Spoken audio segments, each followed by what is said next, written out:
Raasevelikylään. Mä oon Anna ja sä oot tullut katsomaan mun Neule-podcastia.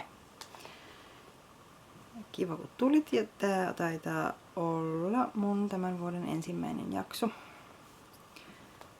Taisin kuvata viime jakson tossa ennen uutta vuotta. Ja oli tietysti aina tavoitteena, että kuvaisin useammin, mutta nyt on mennyt jo, niin nythän on maaliskuu jo, että tässä nyt on jo kerännyt mennä muutama kuukausi välissä, mutta on nää ollut vähän, tässä on ollut kaikenlaista myllerrystä tässä parin kuukauden aikana, niin ei oo nyt vaan tullut kuvattua, että meillä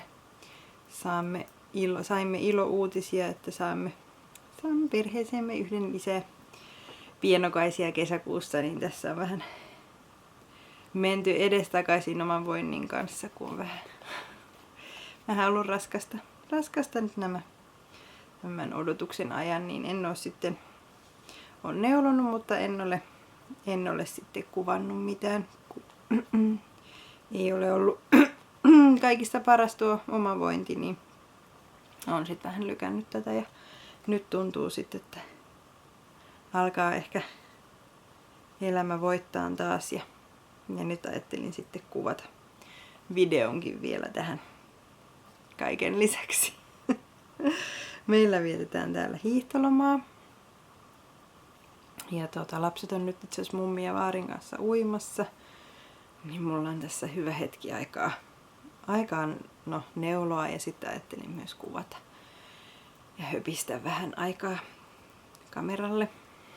Ja teille. Kiva kun tulitte katsomaan pitkästä aikaa. Mä oon tossa itse asiassa aamulla mä purkasin mun Ingrid-paidan pääntien, koska se oli aivan liian iso ja mä en oo käyttänyt sitä sen takia. Ja sit mun yksi neulaystävä sanoi, että hän oli just tehnyt muokkauksia pääntiehen, että tuli tosi hyvä paidasta. Sitten mä ajattelin, että seiskö nyt vaan, että no se ärsyttävää aina, mutta jotenkin nyt siitä tuli tosi hyvä. Ja nyt mä saan sitten taas sen paidan käyttöön, koska kyllähän siihen meni tosi monta tuntia tuohon Ingridin tekemiseen, niin onhan se nyt sääli jättää se sitten vähälle käytölle. Mä purkasin sen, en suoristellut nyt lankoja, mä ajattelin, että mä pistän tämän pääntien tuohon likoamaan vedessä, että ehkä se siitä sitten suoristuu. Mutta joo, tää on nyt tämä, mitä mä oon tänä aamulla sain tehtyä jo tässä ennen kuin rupesin kuvailemaan. Mä sain kyllä aika reippaasti, mulla oli varmaan 110 silmukkaa tässä ennen sitä, tai kun se jäi vähän pystyyn, ja sitten nyt mulla on varmaan 80. Mutta mä tein myös, mulla oli tää kaksinkertaisella joustinneulella, niin se törrötti, niin nyt mä tein tämmösen pitkän ihan ohjeen mukaisen pääntien tuohon ja totesin sen kyllä olevan nyt tosi hyvä. Että kyllä se kannatti taas purkaa, vaikka se onkin vähän ärsyttävää välillä. Mutta mikä olisi sen kurjempaa kuin jättää käyttämättä paita, mitä on tehnyt tosi monta tuntia. Mä meinasin näyttää, kun mä purkasin yhden toisenkin paidan, mutta ne langat nyt mä siivosin tän neulen nurkan. Mä siivosin ne vissiin sen verran hyvään talteen, että mä en niitä tästä nyt löydä. Mutta tosiaan mä en varmaan edes näyttänyt sitä. No alkua joo, mutta en näyttänyt sitä kyllä tässä sitä lopputulosta, kun se oli niin epäonnistunut. Ja se odotteli tuolla varmaan puoli vuotta tuolla korissa, että saisin inspiraation purkaa, koska olin haudannut sen tonne syvimpään nurkkaan, mutta nyt purkasin sen ja näin, että siitä samaisesta langasta oli tehty kumulusteepaita, tai oli tekeillä Johanna Valliuksella.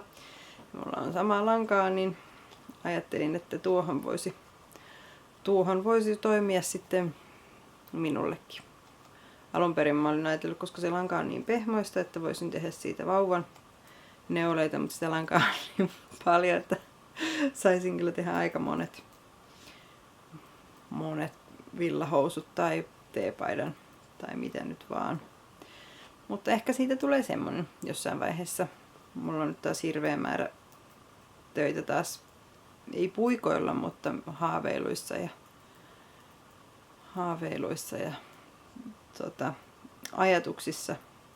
Langat on tosi moneen työhön odottamassa. Olen mä jotenkin paljon saanut, tai paljon, en ole niin kuin sillä lailla oikein hirveästi jaksanut neuloa myöskään tässä, että on sitten viimeistellyt osia töitä, mitä on odottanut pitkään ja sillä lailla ei ole tullut niin paljon neulottua, vaikka olin tuossa sairaslomallakin, niin ei ihan hirveitä määriä en ole jaksanut, eikä tarvikaan tietysti. Nyt on löytynyt joku into, kun sain tuosta vähän noita keskeneräisiä valmiiksi, niin nyt on sitten uusia ajatuksia puikoilla. Välityönä teen sillasukkia nyt tässä, mutta mä ajattelin, että mä näyttäisin tuon mun mairen, minkä mä sitten, se oli pitkään, odotti helman valmistumista, kun se oli aika, mä tein yksivärisen ja se no onhan se vähän pitkäveteistä tehdä tällaista melkein metrin pituista ehkä 80 senttiä helmaa, niin se vähän tökki. Mutta sitten mä totesin, että kun mun vatsa kasvaa ja mulle ihan hirveästi, mä en halua sillä lailla ostaa äitiysvaatteita, kun niitä ei niin kuin tarvi kun vähän aikaa, niin sitten mä ajattelin, että no tuohan sopii tämmöiseen talveen tuo maire tosi hyvin ja sitä mä oonkin sitten käyttänyt tosi paljon nyt, kun on vielä kylmä. Niin mä sitten sen neuloin valmiiksi. Mä tein sen tosta Pirtin kehräämän kampalangasta. Mä aloitin tämän viime kesänä. Tai syksyllä joku. Ja nythän tää on sitten valmis. Tää on ihan super ihana ja pitkä. Tosi pitkä. Mä oon 175 senttiä, tää on mua tonne johonkin polviin asti. Niin. Tää on just semmonen tosi ihana. Ja mä halusin tähän pienen yksityiskohdan, koska niin mä kirjoin sitten tänne helmaan tällaiset pienet kukat jäämälangoista. Tällaiset. Ja tää on kyllä tosi kiva, että tässä on jotain muuta kuin vain pelkkää harmaata, vaikka harmaa onkin hyvä. niin. Tää on nyt tämmönen mun luottoneule tähän kevät-talveen. Ja varmasti tuun pitämään sitä siis joka muukin talvi, mutta ainakin nyt on ihana, kun se on niin ei purista ja on rento tämän mun kasvavan masun kanssa. Toisen työn, minkä juuri viimeistelin, oli tuo mun lento, jota aloittelin oikeastaan samaan aikaan kuin tuon mairen. Niin, se oli se, kun mä osallistuin siihen 7 päivää 7 aloitusta. Mä aloitin mun mielestä noin molemmat ehkä siinä samassa rytäkässä. Pistin puikoille, kun langat on tuolla hilloutunut tuolla. No siitähän mä tein nyt sitten semmoisen kropatun version, niin sitä se pääsee kyllä käyttöön todennäköisesti vasta sitten jälkeen tämän raskauden, kun se on vähän just keskelle vatsaa, ellei mä sitten pidä sitä jonkun mekon kanssa. Siinähän se tietysti toimii, mutta se on nyt, senkin viimeistelin nyt, kun halusin tosta noita töitä alta pois ja että niin, päätin vaan, että nyt ei aloitella uusia ennen kuin näitä valmiina. Mutta sitten mä sain päähäni, että mä haluan myös tähän kirjokukkia. Mä ajattelin tehdä tähän vähän tämmösiä tällä samalla värillä mustalla. Niin mä kirjoin muutaman kukan tähän ylös, niin tähänkin tulee kiva tämmönen yksityiskohta. Mustaa villapaitaa mulla ei olekaan ollut. Ja tää on ihanan pehmonen. Tää on Katjan. Mitähän oli? Nyt ne on vyötteetkin hukassa, kun koira söi ne langat taas kerran, niin mulla ei varmaan edes ole mitään vyötteitä enää olemassa. Mutta silkileis ja olisiko, mikähän se sitten se toinen on. Justiin pistin ne tonne. Katsotaas, onko ne mulla tässä. Täällä on tää toinen. Toista jäi aika paljon. Niin, ja mohairleissia on tää toinen. Eikä se nyt näy. Tätä jäi mulla 2 kokonaista. Tämmöstä pientä kerää.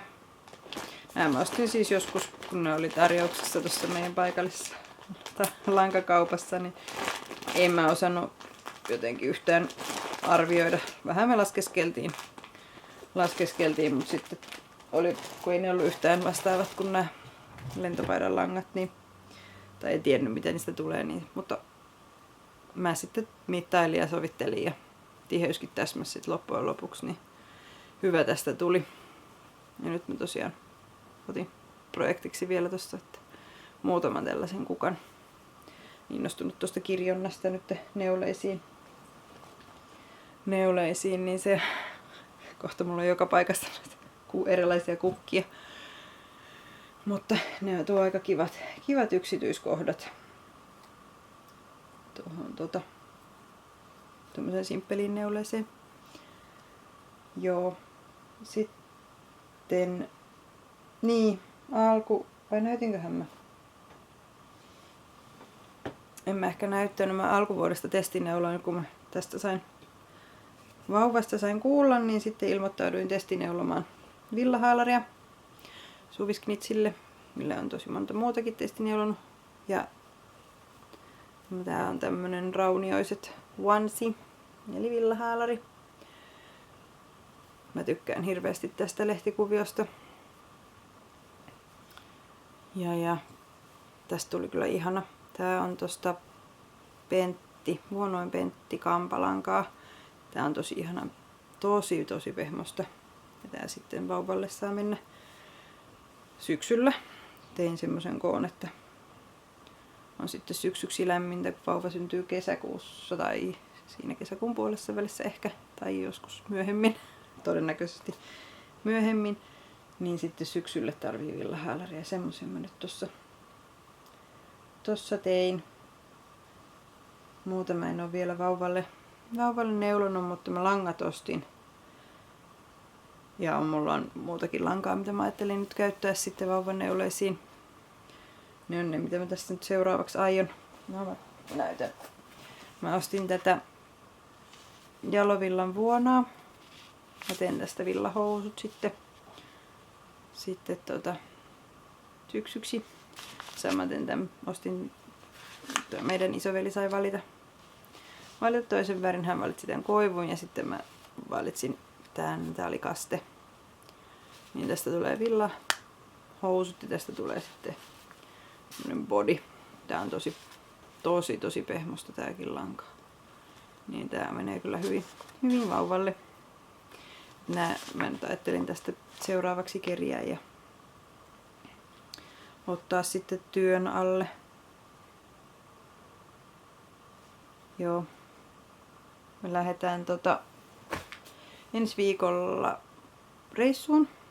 Mennään mun siskon luo Pariisiin. Niin mä suunnittelen tosta mulle matkaneuletta sinne reissulle. Tulee siinä kuitenkin sitä istumista, niin jo mulla täytyy kyllä aina olla jotain käsissä, niin jaksan sitten paremmin siirtymät.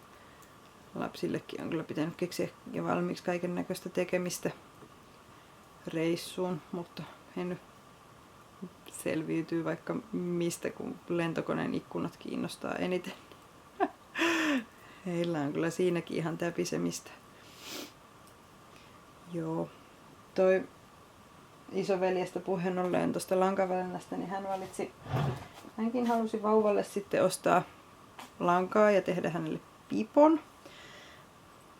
Hän ei vielä osaa nurjaa silmukkaa, mutta hän valitsi semmoisen malliksi semmoisen perus zigzag myssyn, niin mä ajatteltiin sitten, että hän saa sitä, opetellaan sitten siinä samalla se, mutta eihän siinä edes ole nurjaa silmukkaa. Ei siinä ole vaan, siinähän on vaan noita lisäyksiä. No, mä ajateltiin, että istutaan tässä sitten vierekkäin ja tehdään yhdessä, niin tulee lisäykset oikeisiin kohtiin ja sit hän saa vaan aina oikeita pistää menemään. Hän teki sen pipon itselleen tuossa ei koskahan se sai sen valmiiksi, syksyllä. Ja se oli ehkä 10 puikoilla. Tai 9. Kuitenkin, se oli aika paksuilla puikoilla. Nyt tuo lanka on varmaan pitää ottaa 3 tai 4 puikot. En ole tutkinut sen tarkemmin vielä, niin voi olla, että on vähän eri tuntunen tehdä sitten, mutta ihan että hän itse halusi valita langan ja mallinkin katsoi itse, niin hän on innoissaan tekemässä myös sitten Veikalle jotain. Joo. Tässähän tämä pyörii nyt tämä meidän arki tämän odotuksen kanssa ja vähän omavoinnin ympärillä. En ole ihan hirveästi edes noita omia neulaystäviä nähnyt. Nyt me ollaan pari kertaa treffattu tänä vuonna. Mä oon ollut mukana. Ja eilen oli niin ihana, kun oltiin sitten osan meidän porukasta kanssa tuolla elokuvissa. Siellä oli Myrskyluodon Maija ja se oli semmoinen neulekino, että siellä oli valot päällä ja kutsuttiin ihmisiä ostamaan mukaan myös omat neuleensa ja se oli kyllä tosi ihana kokemus. Mun mielestä oli ihanasti ajateltu sit meitä neulojia, että sitten on valot vähän. Tai oli aika mun mielestä tosi hyväkin valo siinä, että moni oli varautunut niillä niskavaloilla, mutta siellä oli kyllä kysyttiin, että onko valo sopiva ja oli kyllä oikein kiva. Yleensä tosin elokuvista tulee itkettyä aina pimeässä ja tuo oli aika surullisia kohtia tuossa Maijassa, niin siellä sitten valot päällä itkeminen oli vähän erilainen kokemus, mutta joka riviltä kuului vähän niiskutuksia, niin eihän se oli kyllä koskettava elokuva. Ja ihana kokemus. Mä toivon, että tämä elokuva tämmöinen jatkuu vielä, että tulee joku muukin joskus. Tämä on semmoinen vähän erilainen elokuvateatteri, semmoinen vanha, missä järjestetään kaikkea eli kulttuuritapahtumia. Tämä on tosi kiva paikka. Ja mulla oli sitten, mä aloitin ihan perussukkaa, että mä pystyn keskittymään siihen elokuvaan, kun ei mulla ollut mitään isompaa paitaprojektia nyt menossa, missä olisi ollut helma tai hiha. Se olisi ollut aika ihanteellinen, mutta ei ollut mitään sellaista, niin mä aloitin sitten tämmöiset kiekkosukat.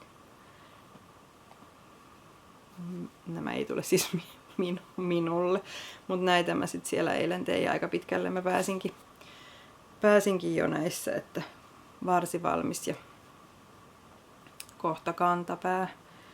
Mutta se oli kyllä varsin vaikuttava kokemus. Ja toivon, että tulee uudestaan, niin päästään sitten myös katsomaan.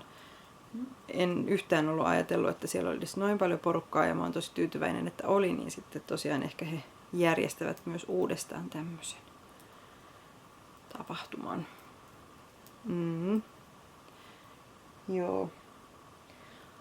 Ei mulla oikein, on mulla jotain keskeneräisiä tuolla sukkia tai toinen sukka muutamastakin. Mutta en mä nyt. Niin ja sitten mulla on yksi testineule, mikä on vielä vähän salainen, niin mä voin näyttää sitä. Sitä mä oon nyt tässä tehnyt viimeisen, niin sitähän mä oon tässä kuukauden aikana nyt tehnyt, kun se on fingerin langasta ja mä en oo semmoista tehnyt paitaa koskaan 2,5 puikoilla, niin siinä on vähän tekemistä ja se on tosiaankin, siinä on kirjaneulettakin, niin se on ollut projekti, mutta nyt ihan pian se on kyllä. Puolet siitä kuviosta on jäljellä ja se on tuolla helmassa, niin sit se on valmis. Ja sit mä voin aloittaa jonkun toisen haastavan projektin, että mä en usko, että noissa villahousuissa, mitä mä Veikalle teen, niin niissä nyt ei ihan hirveän vaativa projekti ole, että jotain, ehkä mä sitten vihdoinkin saan aloitettua sen sammalneulen sitä bukleelangasta, mitä mä sain joululahjaksi, kun se on nyt odotellut tuolla, kun mä oon taas tarttunut näihin testineuleisiin, vaikka sanoin jo perheellenikin, että estäkää mua, jos näette, että mä meinaan osallistua, mutta eihän ne nyt ole koskaan paikalla, kun mä ilmoittaudun, mutta nyt tästä ehkä,